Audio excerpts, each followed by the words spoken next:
ทักทายสบายดีพี่น้องสบายดีท่านผู้ชมทุกท่านในตอนเช้าๆพี่น้องเอ้ยมื้อนี้เคยนาดีได้ออกเดินทางไปบ้านนาคำพี่น้องเอ้ยว่า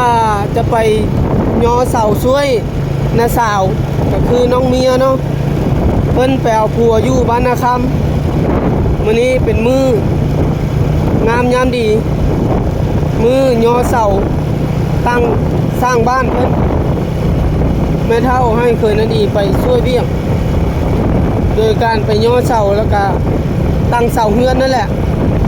แล้วก็เทปูนเทอย่างซอยเพิ่นสำหรับนาเวียกอยู่ที่เคยนาดีประเฮ็ดประจำแม่นได้ลาออกแล้วพี่น้องเอ้ยเพราะว่าทางเจ้าของฟาร์มเพิ่นว่าเวียกบ่ค่อยหลายแล้วในฤดูฝนก็เลยให้ลาออกพักก่อนเคยนาดีก็เลยต้องได้ออกมาเฮ็ดให้เฮ็ดนาตามเคยพี่น้องเอ้ยพู้นแหละแล้วให้แล้วนาพู้นแหละจังสิได้ไปหาเงินหาคำอีกบรรยากาศในยามเช้าพี่น้องเย็นสบายเลยขี่รถไว้บ่ได้อากาศยังเย็นอยู่หนาวสำหรับในตอนเช้านี่แม่นรถยังบ่ค่อยมีหลายพี่น้องเอ้ยรถใหญ่รถเที่ยวทางยังบ่หลายปานใดขี่รถสะดวกแน่แต่ถ้าซอยๆมาหน่อยนึงเลยรถขี่หลาย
ปานนี้เขายังทิมน้อ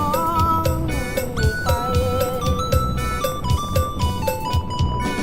ห้างลูกหนึ่งยังติดตรึงใส่ไหลลูกสองผ่านไปนานตอนนี้ก็ฮอดทางเข้าบ้านนาคำแล้วพี่น้องเอ้ยสำหรับบ้านนาคำนี่แม่เป็นบ้านหนึ่งที่แบบว่าค่อนข้างที่จะเจริญแน่จะน้อยพี่น้องเพราะว่ามีโรงงานเนาะมีโรงงานจีนอยู่ภายในบ้านเลยอันนี้ก็จะแม่นทางคอนกรีตทางเข้าโรงงานกับเจ้า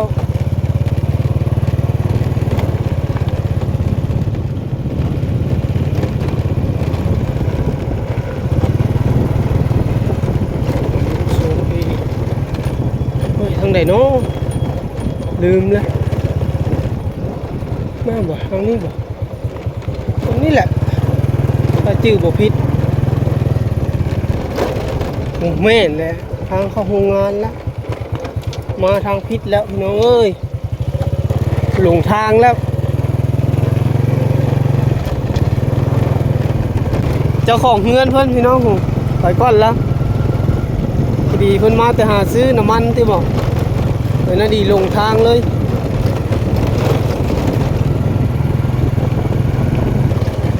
ไม่มากใช่ไหมฉันขอจะเพียงเท่านี้กว่าจะลืมเธอคงใช้เวลาหลายปีเงินหลังนี้งามพุ่น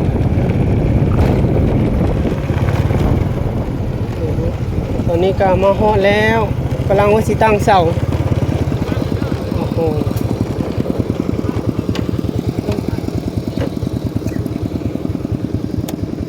มาพอดีเป๊ะพี่น้องเอ้ยมาชมมาชุบช้อยก่อนโอ้มาบ่ทันนี่ขึ้นก่อนขึ้นมาปุ๊บไก่เท่าเดี๋ยวนี้อยู่3 เที่ยวอยู่หลังบ้านเนาะ อ๋อดินกว้างแห้งขนาดเลยพี่น้องตอนนี้โอ้นี่ก็เป็นบ่อนเผาถ่านกับเจ้า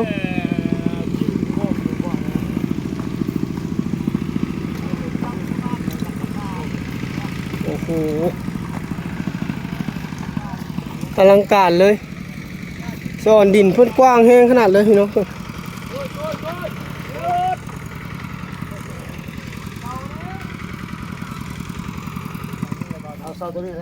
ขออภัยน้ำลายที่ไม่ใช่มาแต่บ้านนาดีแต่กว่าผมมาเนาะ วัดนาดีมาช้าดีกว่าผมมาเฮ็ดดีจะเคยเนาะนั่นละว่ามีแต่เท่าบ่ได้มื้อนี้ไหนบอกไกลได้เด้ไกลหลายคนแล้วมีคนหลายคนเราโยงกันเอา2คนก็ได้นะไปอันเป็นผู้ชาติไปเฮ้ยไปดูนะตั้มหากันโอ้กูโดนตั้มยังไม่ผมก็จับแล้วบ่เนี่ยเอ๊ะเอานะเอาก็นะว่าจะเอาหน้ามานะว้าวบ่ได้ขนาดเนาะย่อเสานี่มันได้เพิ่นสิขึ้นเฮือนใหม่แต่ให้ยูนนี่โพดคันมันนักแล้วออกอีก2คนน่ะแม่จับบ่รอจับนี่มา2คนตัวมื้อนี้มีการเมาได้มื้อนี้ได้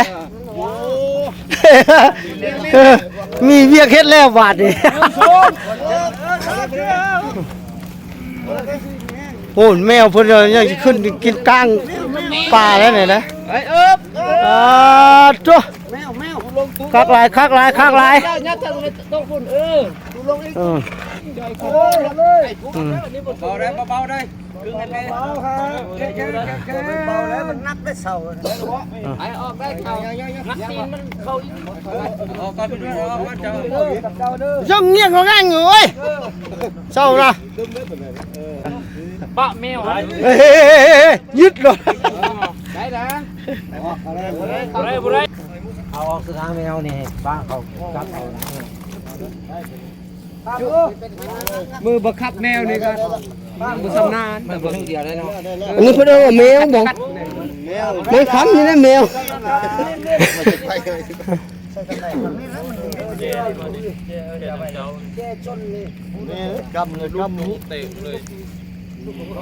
งานนี้ต้องใช้ความสามัคคีพี่น้องเอ้ย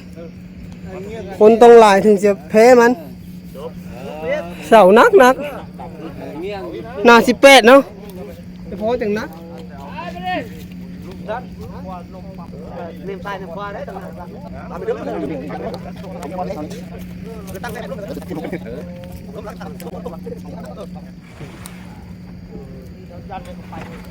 ติดสร้างเขา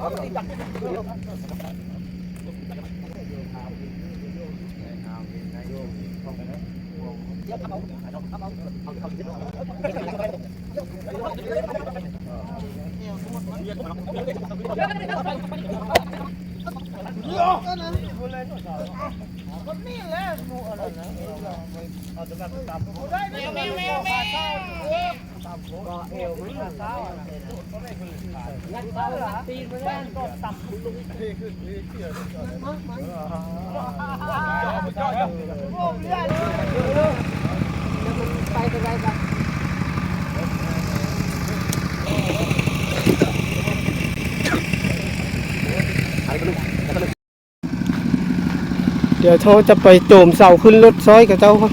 ก่อนพี่น้องเลยอ๋อเขาเสาอยู่นี่เลย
ขนาด2เสายังนักป่านนี้เนาะปัจจัยชี้ยังบ่ขึ้นเลย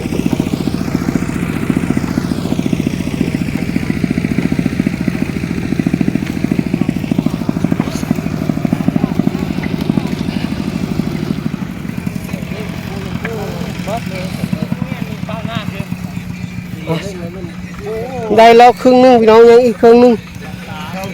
ทั้งหมดมี12เสาเนาะเงินเพิ่น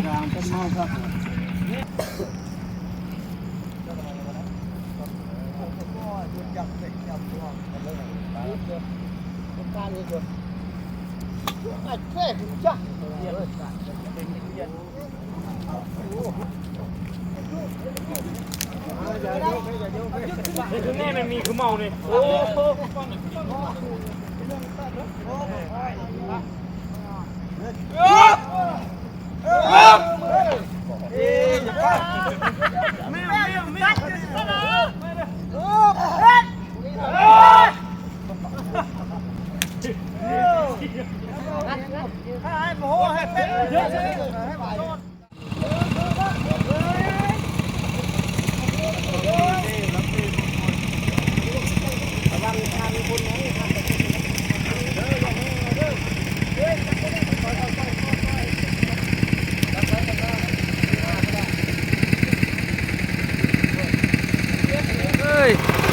เฮ้ยตัวน้อยเนาะใจขอบใจได้เป่าไหมเอาไหนยกขึ้นเอามาดิเอาจะบ้าเลยเอาละโอ้ย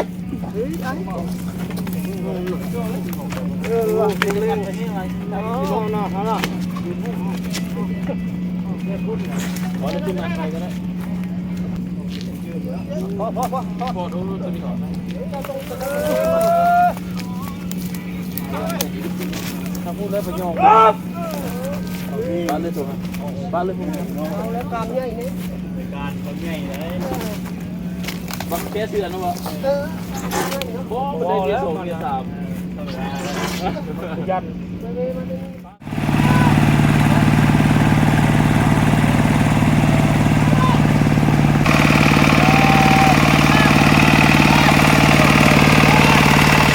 เอาชูโอ้โห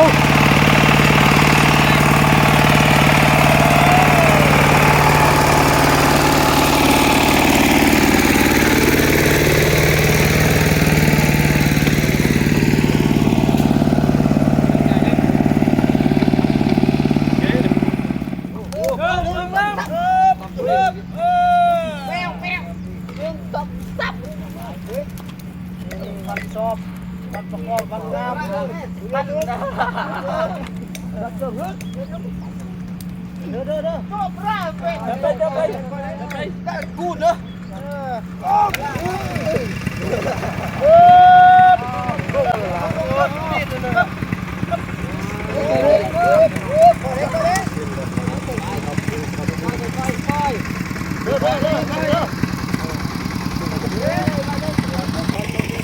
สำหรับภารกิจในการยกเสาถือว่าสำเร็จสมบูรณ์พี่น้องขั้นตอนต่อไปการมีแต่ไซดิ้งเนาะปรับระดับเสาบานนี้เจ้าของบ้านเพิ่นมาส่งอาหารแล้วพี่น้องเดี๋ยวเบิ่งไหมอาหารมีอย่างนี้ลาบป่ามีแต่ลาบป่าอย่างเดียวเนี่ยพักช่วงพี่น้องช่วงพักกินข้าวกินน้ำก่อนพักผ่อนย้อนกายสักหน่อยนึงจังสิสืบต่อภารกิจอีกรอบที่2เพิ่นว่าช่วงพักผ่อนถือโอกาสเลาะเบิ่งธุรกิจสีมืดไว้ก่อนพี่น้องธุรกิจมืดธุรกิจสีดำโมเมนต์เจ้าพ่อมาเพียรได้พี่น้องที่ว่าธุรกิจมืดนี่เด้แต่มันเป็นธุรกิจใต้ดินเผาถ่านโอ้โหกว้างแฮงขนาดเลยพี่น้องนี่พวกก็จะก่อขึ้นมาไปสิบนเป็นเผาถ่านเนาะพวกก็จะดังไฟเข้ามาบนนั้นแล้วก็หลังจากดังไฟติดก็จะ ปิดไว้เอาขี้ตมมาอัดหูนี่ไว้แล้วก็จะได้อบเตาถ่าน หลังจากผ่านไป2-3 มื้อเพื่อก็จะมาปิดเตาเนาะกินกาแฟก่อนแล้วบ่อยากเข้าเด้เนาะเด้อเอาเดี๋ยวเบิ่งก่อนโอ้ลาบก้อยปลานิลลาบปลานิลอาหารเช้าพี่น้องเอ้ยช่วงพักผ่อนย้อนกายกินข้าวกินน้ำก่อนพี่น้องหลังจากกินพักผ่อนแล้วจังสิสืบต่ออีกเป็นรอบที่2กองทัพต้องเดินด้วยท้องเด้เนาะ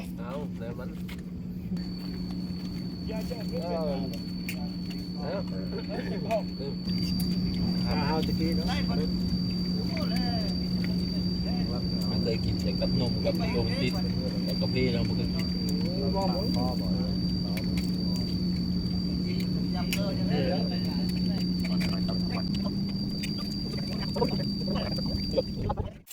หลังจากกินข้าวอิ่มแล้วไปที่เงียบห้อยพี่น้องก็มาสืบต่อภารกิจที่9เนาะเริ่มงานโดยการ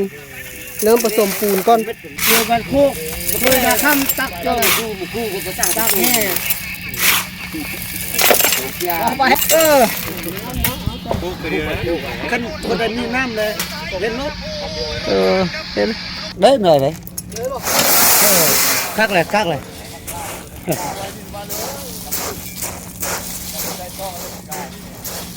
เอาไปพุ่นก็เคยเห็นพี่น้องผสมปูนครั้งแรกที่แบบว่าบ่ได้ใส่ทรายแต่ว่าใส่ปูนกับแห่ก้อนปกติจะเห็นกับเจ้าผสมทรายก้อนมื้อนี้ได้มาเห็นประสบการณ์ใหม่ๆพี่น้องเอ้ยแต่ละบ้านมันแต่ละบ้านมันสูตรมันแตกต่างกันมื้อนี้ได้มาเห็นประสบการณ์ใหม่ๆผสมปูนแบบใหม่น่ะรอบนี้เอาทรายแล้วบัดนี้หลังจากได้ทรายแล้วผสมกบเข้ากันเลยแบบนี้แม่นบ่ก็คักอยู่ได้มันจังบ่ได้คนเว้ยแม่นสูตรง่าย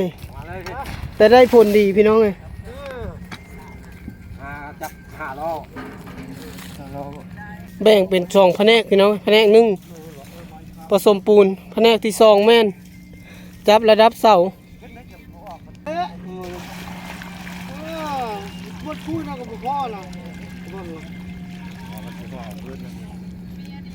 หัวแล้วทางนั้น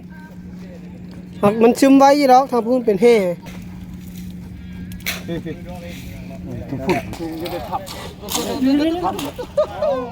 โอ้เอ็ดได้ไม่ได้แล้วโหยูไปล้มได้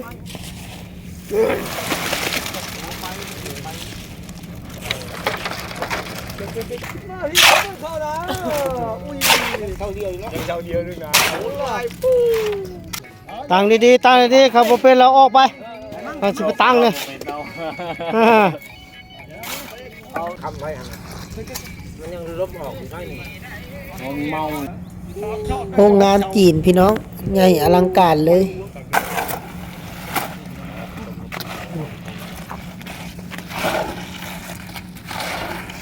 ยังอีก2 เสาพี่น้องในการเทปูนของทีมงานเฮาอย่างปังโอ้โหบ่เป็นยัง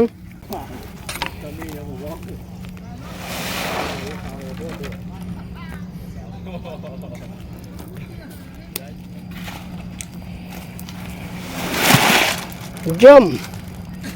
งามหลาย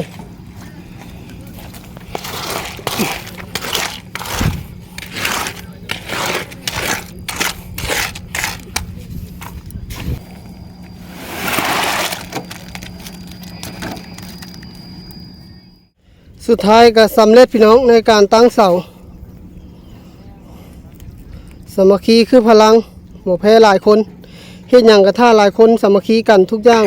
ต้องสำเร็จพี่น้องเลยก็ถือว่าสำเร็จไปด้วยดีเนาะพี่น้องในการมาช่วยตั้งเสาซอยนาสาวคืนนาดีก็ได้สำหรับมื้อนี้ก็คือจีแม่นโจ้ไว้ซ้ำนี้ก่อนเพิ่นว่าเอาไว้มีเงินมีคำก็สิได้ซื้อดินบล็อกดินอย่างมาก็บาดนี้พี่น้องขั้นตอนต่อไปในการสร้างบ้านของเพิ่นก็ได้ เตรียมตัวกลับบ้านบ้านนี้สำหรับท้ายรายการนี้คือนาดีกะ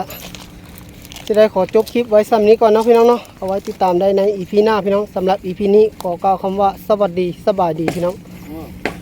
โอ้บรรยากาศดีพี่น้องเดี๋ยวนี้ใกล้กับภูเขาเลยโหงามขนาดพื้นที่แปลนงามดินฮับเพียงคักอยู่แบบนี้สบายใจพี่น้องแบบว่าบ่ได้ญาติชิงแข่งขันกับไผอยู่กับธรรมชาติ